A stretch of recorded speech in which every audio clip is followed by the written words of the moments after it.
ప్రభునందు మా ప్రియులందరికీ మా శుభావందనాలు తెలియజేస్తున్నాం. ఈ దినమున మరొక ఆశీర్వచనముతో మేము మధ్యకు వస్తున్నాం. గమనించండి, ఆదికాండము 9వ అధ్యాయము మొదటి వచనం. మరియు దేవుడు నోవాహును అతని కుమారులను ఆశీర్వదించి, మీరు ఫలించి అభివృద్ధి పొంది విస్తరించి అభివృద్ధి పొంది భూమిని నింపుడి అన్నాడు. భూమిని గమనించండి, ఎవరిని? నోవాహు. వీరు ఒక ప్రత్యేకమైనటువంటి వారుగా ఉన్నారు. లోకమంతా కూడా సముద్రంలో మునిగిపోయింది. ఒక ఆదాము కుటుంబం, నీతిమంతుడి ఆదాము కుటుంబం మాత్రమే బ్రతికించబడింది.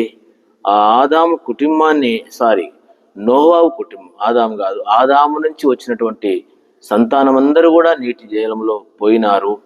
తిరిగి నీతిమంతుడంటే ఆ నోవాహును దేవుడు కాపాడి అతని సంతానాన్ని మంచి భద్రం చేసి ఈ విధంగా ఆశీర్వదిస్తున్నాడు. నీతిమంతుని యొక్క కుటుంబం ఏమని? దేవుడు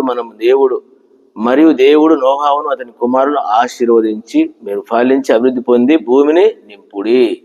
ఆదామును కూడా ఆ మాట అన్నాడు, కానీ ఆదాము పోగొట్టుకున్న తిరిగి నోవాహు ద్వారా భూమిని నింపుడి అన్నాడు.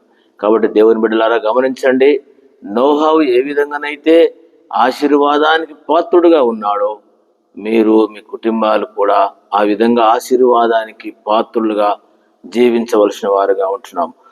నోవాహును ఆశీర్వదించినటువంటి దేవుడు, నోవాహును దీవించిన దేవుడు కుటుంబాన్ని, మిమ్మును, మీ కుటుంబమును, మీ పిల్లలను, మీ కలిగిన వాటిని దేవుడు ఆశీర్వదించి కాపాడి భద్రపరచునుగాక.